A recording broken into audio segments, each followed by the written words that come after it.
Rain had been falling for what felt like an eternity, a cold, unyielding veil that blurred car lights and soaked everything it touched. But the real cold didn't come from the weather. It came from the stillness. The kind of silence that made a little girl feel like she didn't exist, like the world was moving too fast to notice her. Her sneakers made soft squishing sounds with every step. Water had long since crept through the holes in the soles, yet she didn't cry. Not even when her hands lost feeling. Not even when strangers walked past as though she wasn't there.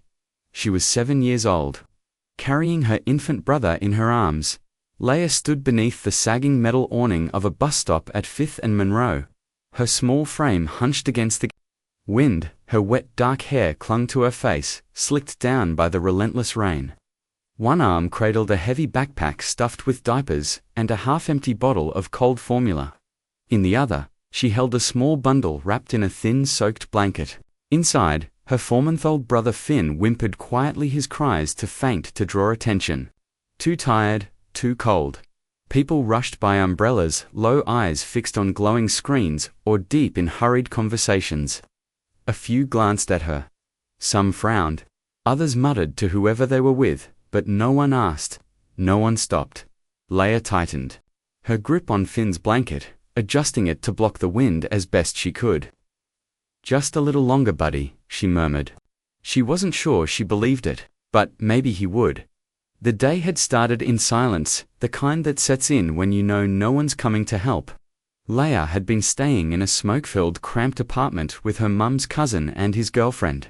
Ever since their mother had died, giving birth to Finn, Leia had been shuffled around like a forgotten bag. The cousin barely remembered her name. The girlfriend had one rule: no crying, no noise. So Leia learned how to vanish into the background. That morning, before anyone else stirred, she had quietly packed Finn's things, pulled on her hoodie, and slipped out the door. No one saw her leave. Maybe no one would even notice she was gone. She had only one place in mind, somewhere that once felt like home. The walk had taken hours. She followed faded memories of street signs and trusted her gut at the turns. With each block, her backpack grew heavier, but she didn't stop. She COULDN, single quotes, T. until she saw it. A yellow house with peeling paint. 3 wooden steps leading up to a porch. Her heart pounded so hard it hurt. She stood still for a moment, flooded with memories: warm pancakes, the smell of lavender soap, her mother's laugh. Then she climbed the stairs and knocked. A man in his 40s opened the door, confusion written across his face. "Can I help you?" he asked. "I used to live here," she said softly. He frowned. "I bought this place from the bank a few weeks ago. The last owner passed away. It was foreclosed." His gaze shifted to the baby in her arms. His tone softened. "I'm really sorry, but this isn't your home anymore," he said gently. And then he closed the door. Now she was back where she had started, at the bus stop. Her shoulders shook. Finn had finally fallen asleep, but his skin was far too cold. She didn't know where to go next. The city didn't stop. Cars splashed through puddles, horns blared, sirens echoed in the distance. And then she heard something unfamiliar. Not traffic, not footsteps. Something softer, click, click, click. She turned her head. Standing at the edge of the sidewalk was a dog, a German shepherd, soaked to the bone, perfectly still. Leia clutched Finn tighter, uncertain whether to move. The dog didn't bark, didn't growl. He simply tilted his head, eyes locked on hers, not threatening, just watching. Step by step, he moved toward her until he sat directly in front of her, calm and steady, like he was guarding her. "Are you lost too?" she whispered. The dog blinked. Slowly, rain dripped from his fur. Leia wasn't sure what to think, but something about his presence was solid, comforting. She no longer felt invisible. She didn't feel completely alone. Some say dogs have a special sensor way of finding those who need them most. Stories like this remind us that sometimes, a dog's loyalty is more than instinct. It's a purpose. At her desk inside the local precinct, Officer Dana Whitlock stared through the rain-covered windshield of her cruiser, sipping stale coffee. She hadn't planned to be on this route today. She'd requested another shift. Being out in the storm felt easier than sitting alone in her silent apartment. Since the accident, nothing made sense. A drunk driver, one wrong turn, in a moment. Her husband and daughter were gone. No warnings, no goodbyes, just silence. And the low hum of a refrigerator in a kitchen that no longer felt like home. Dana buried herself in work not to be a hero, but because helping strangers was easier than facing what she had lost. She was about to head back to the station when she spotted something unusual at the bus stop. A small figure huddled on the bench, clutching a baby. Beside them, a German shepherd sat like a sentinel. Dana frowned, slowing her cruiser and pulling over. She stepped into the rain, tugging her hood over her short, dark hair. Her boots splashed as she approached, moving carefully. She knelt a short distance away. "Hey there, sweetheart," she said gently. "Are you all right?" The girl flinched, holding the baby tighter. That's when the dog stood, not aggressive, just alert. He stepped between them, gaze locked on Dana, his body tense, a low growl rumbling from his throat. Not a threat, a warning. Dana froze. She knew that stance. That face. No, it couldn't be Boone. She whispered that the dog didn't move. Rain, or maybe tears, blurred her vision. "Boone, is that you?" Boone, the therapy dog. He used to comfort kids in the pediatric cancer ward. He belonged to Dr. Langford. After the doctor's passing, Boone had disappeared. Everyone thought he had run off, mourning. But here he was protecting a child again, as if he'd been searching for someone who needed him. Dota slowly crouched, her heart pounded. The girl glanced from the dog to Dana. "You know him?" she asked softly. "I think so," Dana replied. "His name is Boone." The dog didn't move, but the growl faded. "He found us," the girl whispered. Dana's chest tightened. Something inside her shifted. "What's your name?" she asked. "Leia," the girl said. "Okay, Leia, let's get you and your brother somewhere warm." Dana opened the cruiser door. Leia climbed in without hesitation, still holding Finn close. Boone jumped in after her, curling up beside the seat like he belonged there. Outside, the rain kept falling, but inside the car, it was calm. Safe. Dana adjusted the heat, glanced at them in the rearview mirror.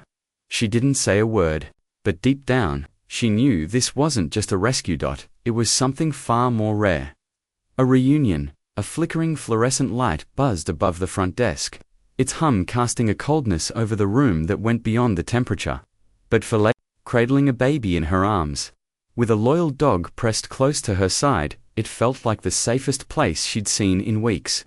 Officer Dana Whitlock held the door open and guided them inside with a soft voice.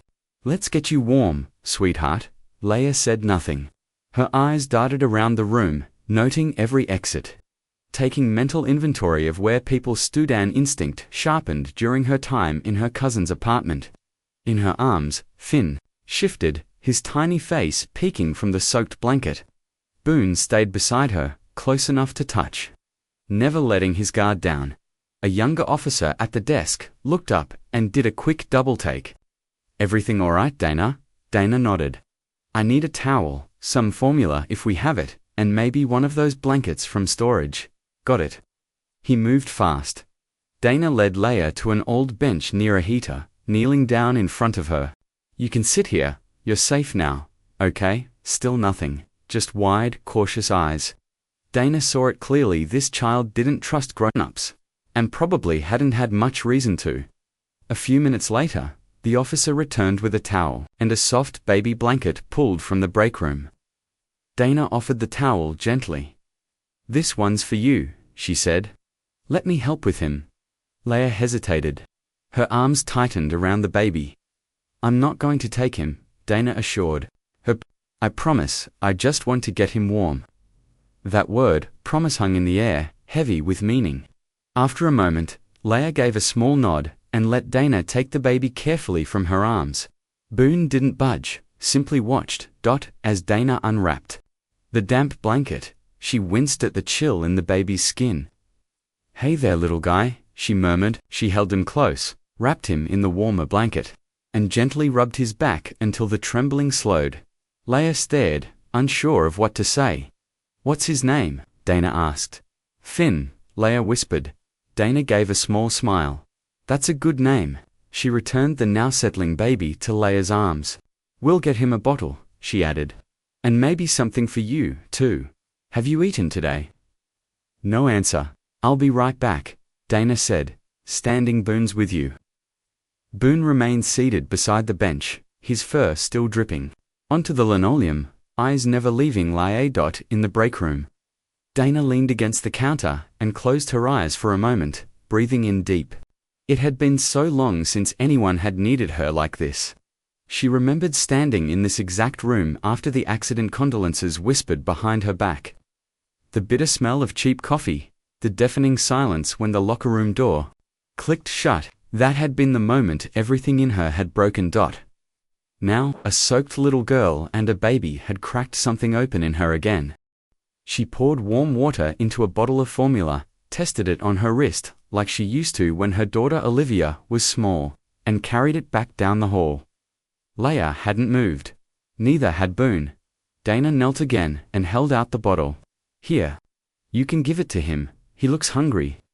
Leia took the bottle this time. Finn latched on quickly, drinking with desperate hunger. Dana watched the girl's hands tremble as she held it steady. She remembered what it was like shaking hands, sleep-deprived eyes after the funeral, after the visits from social workers. After that first long night in an empty home. "You've done a good job looking after him," Dana said gently. "That's not easy."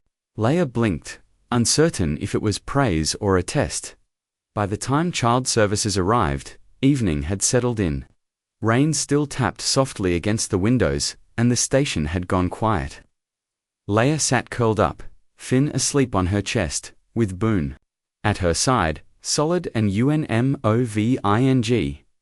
Dana stood near the front desk, arms folded tightly, her jaw clenched. The woman from Child Protective Services was courteous and calm, her tone carefully professional as she spoke in low tones. "How long have they been here?" she asked. "A few hours," Dana replied. "I found them on Monroe." The girl wasn't crying. She didn't ask for help, just sat there in the rain, like the world had already forgotten her. The woman jotted notes. "Did she mention any guardian? Anyone we can call?" Dana shook her head. "Only said she used to live in a house that got foreclosed. No names. I don't even think she knows who's supposed to be looking after her. We'll have to place them in temporary care while we try to track down any family." Dana's stomach turned. "She's scared to death. Don't make this worse for her." "I'll be careful," the woman said, not unkindly. "But we do have a process." Dana stared down at the floor. "I'll take them." The woman raised her eyebrows. "Sorry. I'll foster them, temporarily. Until you figure out the rest. You're not obligated, I know," Dana said. "But I want to." There was a pause. "I'll need to make a few calls." "Go ahead," Dana said. "I'll wait." Later, at her apartment, Dana unlocked the door and flicked on the hallway light. The place was small, one bedroom, a single bathroom, and a kitchen where the cabinets squeaked, but it was clean, quiet, and finally, it didn't feel empty. Paused in the doorway, gripping Finn tightly, her eyes scanning the unfamiliar room. Boone entered with quiet confidence, as if he'd been there before. Giving the space a sniff before circling the couch and settling near the window. Dana dropped her keys into the dish beside the door. "Sit wherever you'd like," she said. Gently, Leia glanced down at her shoes. "I'll grab you something dry to wear," Dana added. "Might be a bit loose, but it beats sitting in wet jeans." She pulled out an old sweatshirt and a pair of leggings that had belonged to Olivia years ago. They still carried the faint scent of lavender detergent. She placed the clothes and a towel on the back of the couch. "I'll warm up something for dinner." Leia remained motionless, still holding on to Finn, unsure. Dana crouched down beside her. "Do you want me to hold him while you change?" There was a brief pause before Leia gave a slow nod. Dana took the baby carefully, smiling when he let out a soft yawn. She cradled him in the recliner, gently rocking as Leia slipped into the bathroom. The apartment felt altered with them inside, not crowded or chaotic, just more alive. Dinner was simple, reheated macaroni and cheese with apple slices. Leia ate in silence, every bite methodical, finishing everything on her plate. Boone settled next to her, his tail thudding gently whenever she dropped a piece of pasta. Dana found herself smiling. There hadn't been this much warmth in her home for over a year. Later, Dana unfolded a blanket on the couch. "You can sleep here tonight," she told Leia. "It's not much, but it's warm." Leia nodded quietly. Finn was already dozing in Dana's arms. She made him a temporary bed in a laundry basket padded with towels. Boone stretched out at the base of the couch with a deep sigh, clearly still on duty. Dana lingered at the doorway, watching as Leia tucked herself under the blanket. "Good night," she said softly. Leia looked up. "Night." Her first word in over an hour. As darkness settled in, Dana lay on her bed, staring at the ceiling. The sounds in the apartment had changed: gentle breaths, the baby's soft murmurs, Boone's occasional movement. She reached for the photograph on her nightstand. Olivia's smile stared back at her. "I guess I'm still a mom," Dana whispered. She turned the photo face down and let the tears come quiet. Thankful, anxious, and maybe even a little hopeful. Tomorrow would bring paperwork, questions, and choices. But tonight, no one was alone. By the time morning light filtered through the blinds, Boone was already alert at the door. His ears twitched at every small movement. He hadn't truly slept. He seemed to know his job wasn't done. Leia stirred on the couch, blinking up at the unfamiliar ceiling. For a moment, she couldn't remember where she was. Then Finn's steady breathing in the towel-lined basket reached her ears, and she caught the comforting scent of lavender and something that smelled like pancakes. She sat up slowly, eyes flicking. To the Dora reflex, Boone tilted his head, studying her with that same quiet focus. She gave him a barely there nod, all she could manage. From the kitchen came the sound of dishes clinking. Dana, still in flannel pajama pants and a faded college sweatshirt, was at the stove, flipping pancakes on a well-used skillet. Her hair was tied in a messy knot, steam curling from the mug beside her. She wasn't trying to impress anyone, just living. Leia stayed on the couch. Dana glanced over. "Morning, hungry?" There was no reply. "That's all right. Pancakes are optional," she said lightly. "But I made some, just in case." Boone's ears perked up at the word pancakes. He knew that one. Dana smiled and set the table for one. She didn't push, didn't ask questions, just let the morning unfold. Eventually, Leia rose. She wrapped Finn in the same blanket from the night before and held him close as she padded softly to the table. Dana looked up. "Want me to hold him while you eat?" Leia shook her head and carefully sat, balancing Finn in her lap. Dana placed a small plate of pancakes in front of her. "No syrup, just butter and a little sugar," she explained. "Used to make these every Saturday." She didn't mention why she stopped. She didn't need to. Leia picked at a pancake edge with her fingers, eating slowly, warily. Dana let the silence be. Some silences don't need filling. Later that morning, Dana called the CPS worker from the previous night. "They're okay," she reported.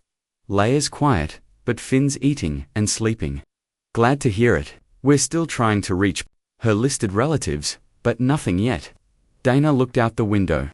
"I don't think anyone's looking." There was a pause on the line. "We have to keep trying, but you still have temporary custody." "I do. Let us know if anything changes." And Dana, ... "Thank you." She ended the call without responding. It wasn't about thanks. She wasn't even sure what it was about tonally that it felt necessary.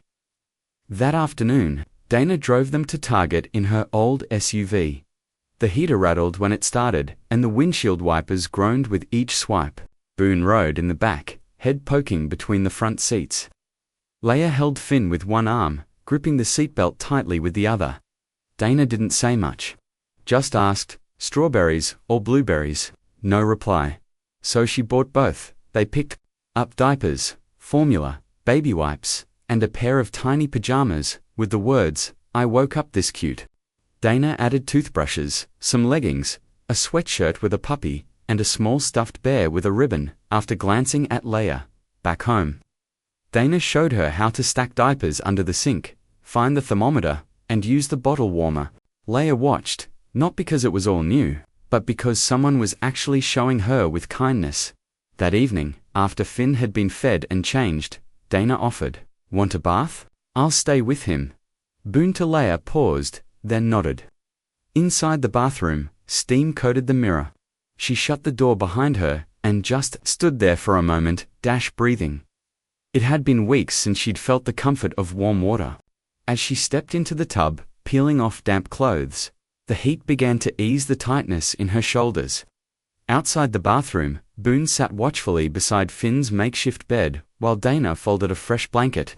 Her eyes rested on the dog for a moment, struck once again by his steady presence. "You're not just here by chance, are you?" she murmured. Boone's ears twitched, but he didn't move. Dana leaned down and gently touched Finn's tiny fingers. Even in sleep, he grasped her hand. In that small, quiet moment, something passed between the three of them, silent, but deeply understood. The following days were quiet. Leia spoke little, but she slipped into routines with quiet focus. She prepared bottles, learned where the laundry soap was kept, and rarely let Boone stray far from her side. Each night, Dana heard her muffled crying from the couch, but Leia never reached out, never asked for help. Dana didn't pry. She understood what it meant to carry pain in silence. Instead, she offered gestures, grilled cheese sandwiches neatly cut into triangles, socks that actually fit, a small flashlight placed beside the couch in case the night felt too heavy. They were simple things, but they were something. One morning, while Dana packed a small tote with baby supplies for a pediatric appointment, she noticed Boone pacing near the front door, not anxious, just attentive. "Need to go outside?" she asked. But instead of heading to the door, Boone walked toward the hallway, stopping near where Leia was brushing her hair in front of the mirror. He sat, staring quietly at the wall. Dana followed. "What is it, boy?" she asked, crouching to place a hand on his back. Boone leaned slightly into her, then let out a single, soft bark. Leia's eyes lifted, startled. "I think he hears something," Dana said. A faint creak, followed by a knock, made her stand quickly. Her hand moved instinctively to her waist, though her badge and sidearm were tucked in a drawer now. Another knock came. She opened the door cautiously. A man in a delivery uniform stood there, clipboard in hand. "Sorry to bother," he said. "I'm looking for 411 Teen Oak, not 407. Dana exhaled. "No problem." As he walked away, she noticed Boone hadn't relaxed. His posture remained rigid, eyes still locked on the door. He didn't trust it. Not yet. That night, Leia spoke. Up unexpectedly, "Is Boone yours?" Dana looked up from her laptop. "He used to be someone else's. A pediatric doctor, actually. Worked with kids." She paused. After the doctor passed, Boone vanished. Leia stared down at her lap. "I think he was looking for someone." Dana nodded slowly. "Maybe he found them." No more words came, but later, when Dana peeked into the living room, she found Leia curled up against Boone, her hand buried in his fur. Later that week, Dana pulled a stack of documents from her desk. The foster placement was only temporary, but it didn't have to stay that way.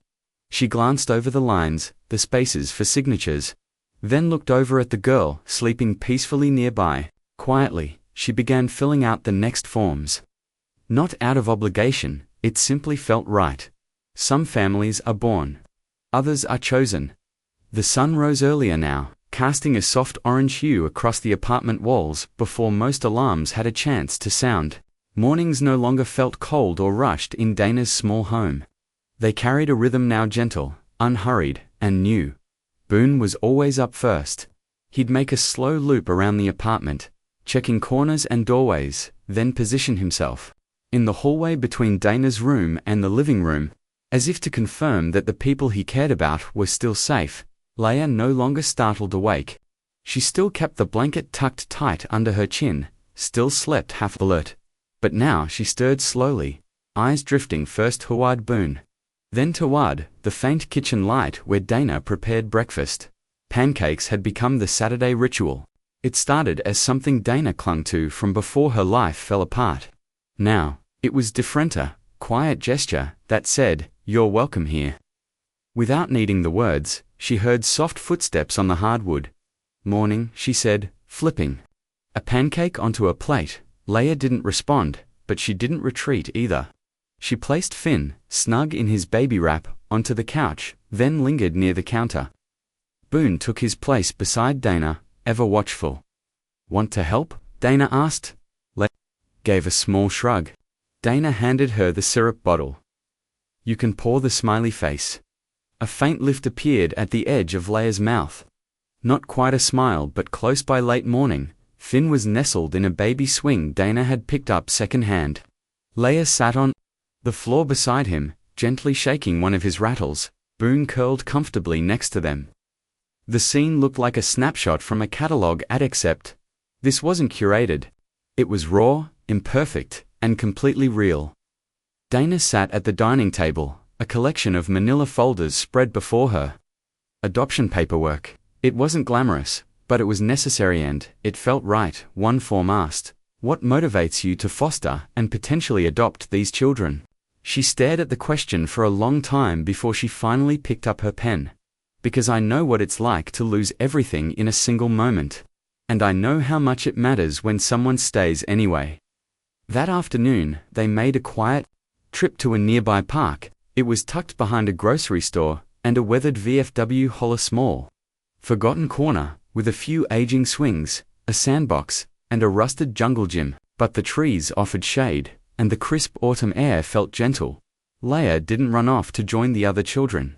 Instead, she chose a bench away from the noise, holding Finn in her lap, while Boone lay protectively beneath her feet, motionless. But alert, Dana gave an empty swing a push, listening to its soft, rhythmic creaking. "You ever been to a park before?" she asked. Leia didn't reply. Her eyes were on Boone as she gently pulled a dry leaf from his fur, absent-mindedly smoothing down his ear. Dana took a seat beside her. "I used to bring my daughter here." She and Boone would race to the monkey bars. Leia turned to look at her. "I didn't know Boone belonged to a kid," she said, almost in a whisper. "He didn't," Dana said. "He worked in a children's hospital. He was trained to comfort kids who were sick or scared. But when Olivia got sick, she trailed off, her voice quieter now. Boone just knew," she said softly. Leia glanced toward the fading sky. "He still knows." Dana nodded slowly. That night, after settling Finn in his basket crib and tucking a blanket over Leia's shoulders on the couch, Dana turned to leave, but stopped when Leia spoke. "Did your daughter die?" Dana turned back slowly. Leia wasn't. Looking at her just staring up at the ceiling, Dana walked over and sat on the edge of the couch. Her voice was calm, steady. "She did. About a year and a half ago, she was in the car with her dad. Someone ran a red light." The silence that followed was thin and heavy. "I'm sorry," Leia whispered. "Me too," Dana replied, her voice catching faintly. Leia hesitated. "Is that why you took us in?" Dana paused before answering. "No, not because I lost someone. I took you in because, I realized I still had something left to give." For the first time, Leia looked directly at her. Boone, sensing the shift in the room, rested his head gently on Leia's knee. She stroked his fur, and this time, her hand was steadier than before. The following day, there was a knock at the door. Not a delivery this time. Mrs. Langley from CPS stood there, clipboard in hand, and an update to give. Dana invited her in, offered her a cup of coffee, and handed over the completed paperwork. Langley reviewed it carefully. "So, you're moving forward with guardianship?" Dana nodded. "Yes, I've made up my mind." Langley looked over at Leia, who was carefully organizing baby wipes into a storage bin. "I've seen a lot of foster placements, Officer Whitlock.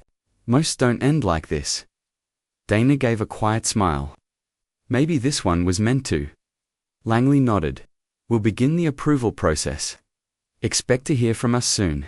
That evening, as early dusk settled in, and a gentle rain tapped against the windows, Dana lit a candle at the kitchen table. Leia entered with Finn resting against her shoulder. "What's that smell?" she asked. "Pumpkin, vanilla," Dana replied. Olivia's favorite. Leia gently set Finn in his seat and watched the candle flicker. After a moment, she said, "She would have liked it here." Dana looked up, surprised. "Olivia, she'd like that you helped us," Leia said softly. Dana reached across the table and took her hand.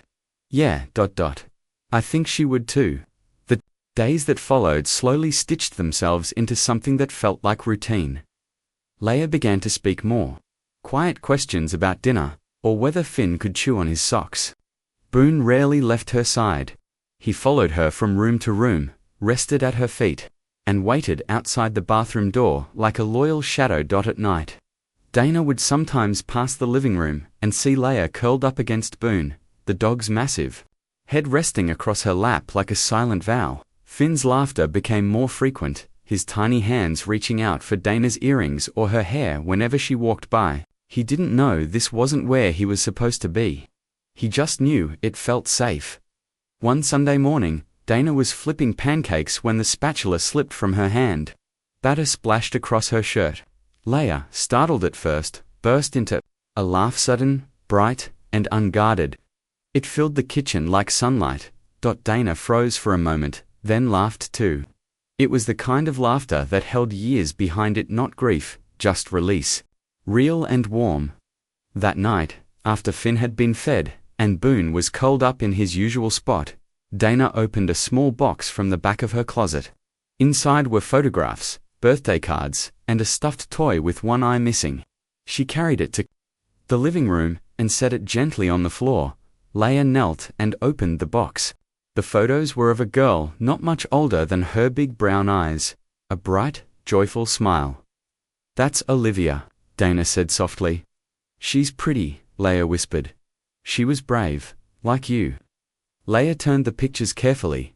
"She smiled a lot." "So did I," Dana replied. Back then, Leia didn't respond, but later that night, she took one of Olivia's photos and placed it on the small table beside the couch, right next to the stuffed bear Dana had given her. The first real snowfall arrived sooner than anyone expected. It began gently, with flakes, drifting under the streetlights like dust, then steadily thickened until rooftops vanished under a heavy white blanket. Leia stood at the window, her breath fogging the glass, while Finn made soft noises in his playpen behind her. Boone sat quietly nearby, alert yet calm, his presence undisturbed by the storm outside Dana's apartment. Once quiet and still, just faded photos and untouched mugs on counters now carried the hum of quiet life. The soft sounds of a baby's hiccups, Boone's tail rhythmically hitting the floor, and the occasional clink of dishes filled the space, not with noise, but with warmth. Dana laughed softly. "He's already saved more lives than most people I know." In the kitchen, Dana moved about in cozy fleece pants and a hoodie, stirring cocoa on the stove, humming a melody she half remembered from childhood. Her voice wasn't polished, but it was steady and comforting. "Marshmallows or no?" she called over her shoulder. Leia turned from the window. "Yes, please." Dana smiled as she set two mugs on the table, one topped with a swirl of cream and a tiny marshmallow smile. Boone settled beside Leia's feet as she climbed onto a chair. Finn kicked happily in his seat nearby. "I used to drink this with my mum after sledding," Dana said. "It always burned my tongue because I never waited long enough." Leia took a cautious sip. "It's good." Dana didn't reply, but inside, hearing that quiet voice speak was something she never took for granted anymore. A week later, Dana got the call. It came one afternoon just after she'd changed Finn and settled him down for a nap. Leia was on the floor, reading a picture book about dogs, with Boone curled beside her like a furry pillow. The number was familiar. Child Protective Services. "Hi Dana, it's Laura Langley. I have an update." Dana's chest tightened. "We've finished the background checks on the extended family," Langley continued. "Unfortunately, there's no one suitable or available to take the children." Dana inhaled slowly. So what happens now? Langley's tone softened. The choice is yours. If you're willing, you can move forward with permanent guardianship. Dana glanced at Leia, who was carefully flipping a page, Boone's eyes watching her protectively. I want to go ahead, Dana said. Calmly that evening, once Finn had fallen asleep and the oven had warmed the apartment, Dana sat beside Leia on the couch. A Christmas movie glowed softly on the TV, the kind where no one ever argues for long, and everyone ends up drinking cocoa together. Dana leaned in. I need to ask you something. Leia looked up, eyes a little tired but focused. I talked to the caseworker today. They couldn't find any family to care for you or Finn, Dana said gently. Leia didn't react with surprise. She simply listened, her gaze steady. But, Dana continued, they said I could choose to keep you both, not just for now, forever. Leia blinked. Do you want to? Dana didn't answer right away. She reached out and tucked a strand of hair behind Leia's ear. I didn't plan to, she admitted. But then you and Finn came into my life. And now, I can't picture this home without you.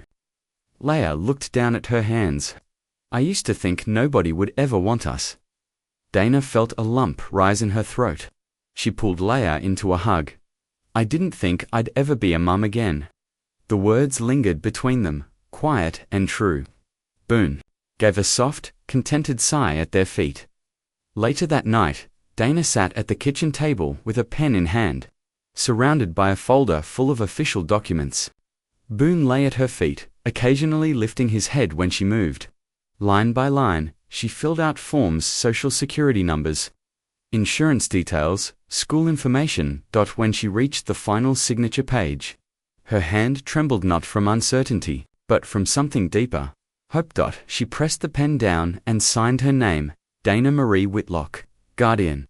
The days that followed unfolded gently. Leia began to open up more, asking questions, sharing little memories how her mum used to make pancakes, could braid hair without a mirror, and always smelled like coconut and baby powder. Dana listened closely, cherishing each detail like a precious keepsake. Ben began pulling himself up with support. His laughter grew louder, his grip on Dana's fingers stronger. One day, he grabbed her glasses and burst into laughter as they slipped down her nose.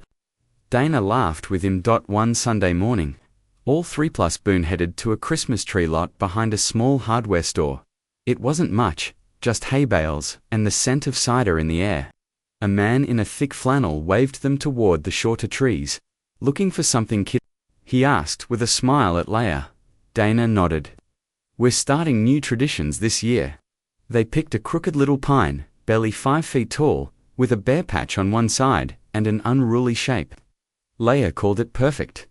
Back home, they decorated it with paper ornaments they'd made by hand, popcorn strings, and 3 mismatched bulbs from a dusty old box Dana had tucked away long ago. One ornament was shaped like a golden dog bone. Boone's tail wagged proudly when Leia hung it high. On Christmas Eve, the apartment glowed with warmth. Banana bread baked in the oven. Finn babbled from his playpen. A holiday playlist played softly. In the background, Dana handed Leia a gift wrapped in silver paper. The girl paused, then unwrapped it.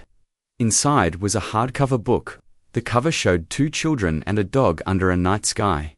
It's your story, Dana said. I wrote it down.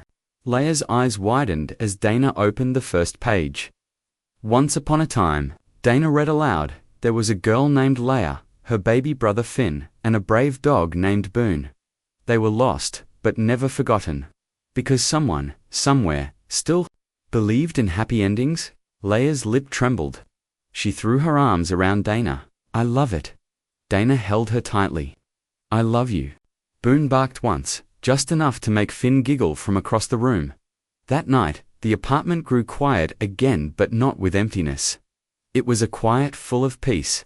In her bed, Leia lay curled up, her new book resting beside her.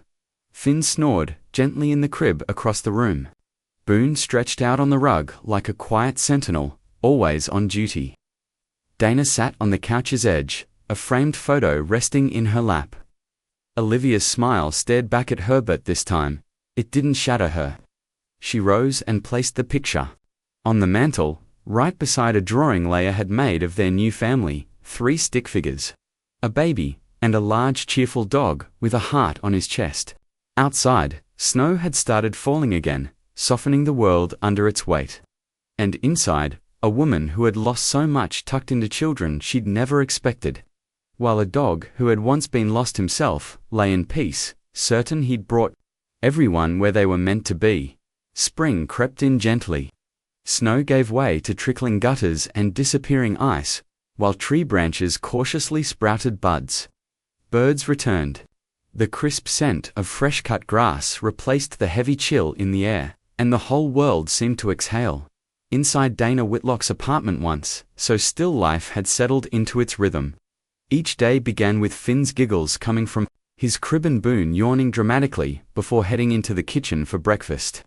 Leia usually woke last, shuffling down the hallway with sleep in her eyes, smiling at the smell of scrambled eggs or toast, and Dana, she was always at the stove, coffee in hand. Feeling for the first time in a long while completely at home, it had been nearly 4 months since she signed the guardianship papers. Life still had its rough edges, sleepless nights, appointments, and endless forms, but the peace in their home was something no one ever took for granted. Even Boone had changed. He no longer kept watch at the windows or startled at unfamiliar sounds. He slept more deeply now, as if the invisible burden he'd carried since losing his previous owner had finally lifted. One evening, Dana sat out on the back porch with a blanket across her lap, and Boone curled quietly at her feet. She looked up at the stars and whispered, "You found them. And you found me." Boone thumped his tail once. He didn't need to know the words, he'd always understood the heart behind them. In early April, Dana received another call from Child Protective Services. "Just confirming," the woman said on the line, "you're still moving forward with the adoption." "The final hearing is coming up," Dana smiled. "Absolutely, no second thoughts." "Good to hear," the voice replied with a warm chuckle. When Dana shared the news with Leia, she spoke softly, not sure how the girl would respond. Leia sat quietly for a beat, her expression unreadable. "Will our names change?" she asked finally. "Only if you want them to," Dana replied. "You don't have to change anything to be mine." Leia thought for a moment. "I'd like to keep my name, but I want Finn to have yours." Dana blinked away tears. "Okay," she said, her voice tight with emotion. "That's exactly what we'll do." The morning of the adoption hearing, the 3 of them stood outside the courthouse in matching navy outfits. Leia wore a dress with a small flower tucked behind her ear. Finn, all smiles, kicked his feet in the stroller.